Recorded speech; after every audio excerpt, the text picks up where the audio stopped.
So I have heard. At one time Venerable Momoglana was staying in the land of the Bagas at Crocodile Hill, in the deer park at Besarkar Wood. The Bagas were an isolated republican clan, sandwiched between the Vakas south of the Yamuna and the Kosalans north of the Ganges. By the time of the Buddha, they were evidently subject to the Vakas. Crocodile Hill, Susamrajira, was evidently the name of the capital city. Its name is something of a mystery, as the land is notably flat with the exception of a hill today called Pabhosa, also Prabhashgiri or Rohitgiri, which is now the site of a Jain temple. Perhaps it was this hill that from the river resembled a crocodile. The commentary, however, says the capital was so named because a crocodile made a noise in a nearby lake during the founding of the city. There Venerable Momoglana addressed the mendicants. While Moggulna is known for his mastery of advanced psychic abilities, suttas such as this and MN5 show his concern for even the smallest defects in ethical conduct. Reverends, mendicants. Reverend, they replied. Venerable Momoglana said this. Suppose a mendicant invites. The term invites, pavreti, suggests a connection with the invitation, pavra, ceremony at the end of each rains retreat, where the monastics invite each other for admonition, KD 4. The Chinese parallels confirmed this connection, saying the discourse was spoken on the pavra. Other mendicants to admonish them. But they're hard to admonish, having qualities that make them hard to admonish. They're impatient and don't take instruction respectfully. So their spiritual companions don't think it's worth advising and instructing them, and that person doesn't gain their trust. This discourse acts as a sutta counterpart to the Vinaya rule BUSS 12, which lays down a procedure to deal with a mendicant who makes themselves incorrigible. The Pali origin story for that rule lays the blame on the monk Channa, the Buddha's former charioteer, who boasts, "Mine is the Buddha, mine the Dhamma." It was evidently unsuccessful, as the Buddha on his deathbed had to further lay down the divine punishment for him, DN 16:6.4.1. And what are the qualities that make them hard to admonish? Firstly, a mendicant has corrupt wishes, having fallen under the sway of corrupt wishes. This is a quality that makes them difficult to admonish. Furthermore, a mendicant glorifies themselves and puts others down. Glorifies themselves is atakasika. They're irritable, overcome by anger. They're irritable and acrimonious due to anger. They're irritable and stubborn due to anger. They're irritable and blurt out words bordering on anger. When accused, they object to the accuser. When accused, they rebuke the accuser.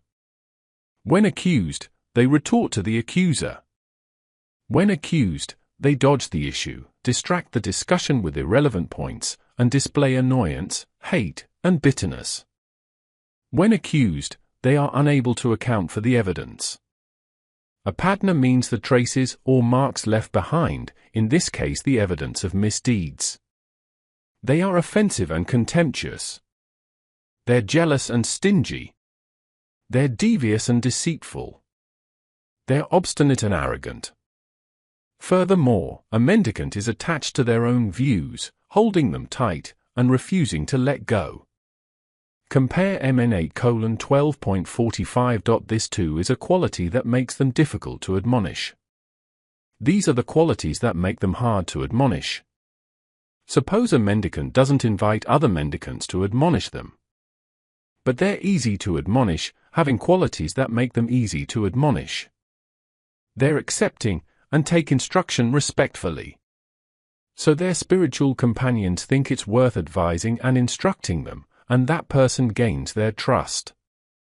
And what are the qualities that make them easy to admonish? Firstly, a mendicant doesn't have corrupt wishes. Furthermore, a mendicant isn't attached to their own views, not holding them tight, but letting them go easily. These are the qualities that make them easy to admonish. In such a case, a mendicant should measure themselves like this. Should measure against is a numinitaba, which in its noun form anumna lends the sutta its title. The normal sense in later literature is inference, e.g. Mill 6.4.1. Anumna occurs in the early texts only here and in the passive form Anumiati at SN 22.36:1.4, where the sense must be to measure against.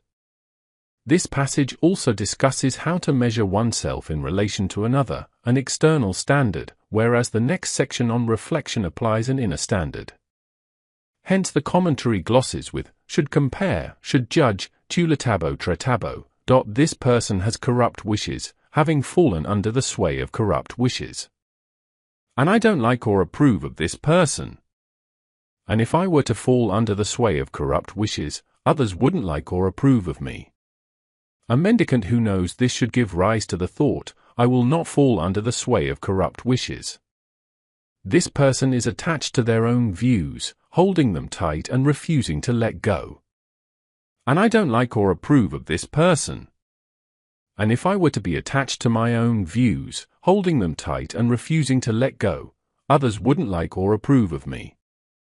A mendicant who knows this should give rise to the thought, I will not be attached to my own views, holding them tight, but will let them go easily. In such a case, a mendicant should check themselves like this: do I have corrupt wishes? Have I fallen under the sway of corrupt wishes?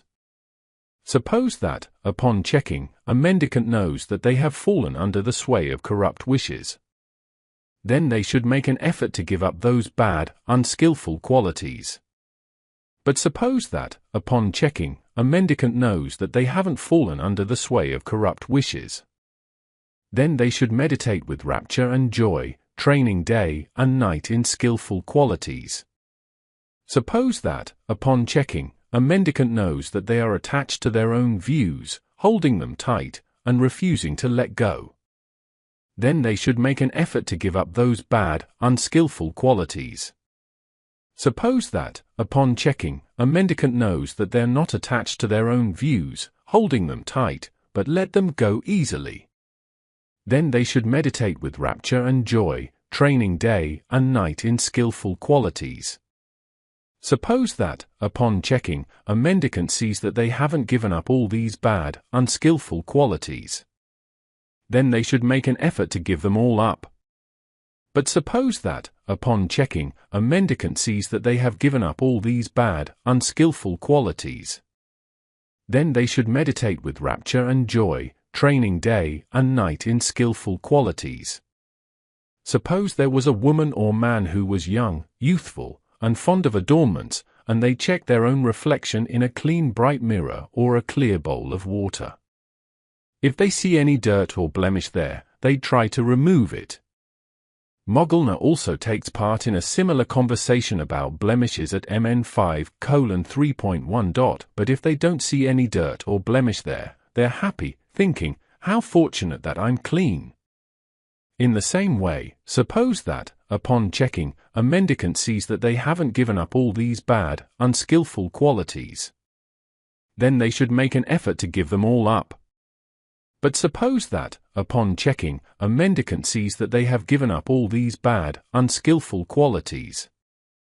Then they should meditate with rapture and joy, training day and night in skillful qualities. The Chinese parallels continue at this point, expanding the sequence that leads from joy to immersion to insight and liberation. This is what Venerable Moggolna said. Satisfied, the mendicants approved what Venerable Moggolna said. The commentary says that the ancient teachers called this the Bhikkhu Timokkha, perhaps an echo of the memory that it was recited on the Pavra, which replaces the recitation of the Timokkha normally held on the full moon day. It goes on to say that a mendicant should use these teachings to review themselves 3 times a day, or at least once.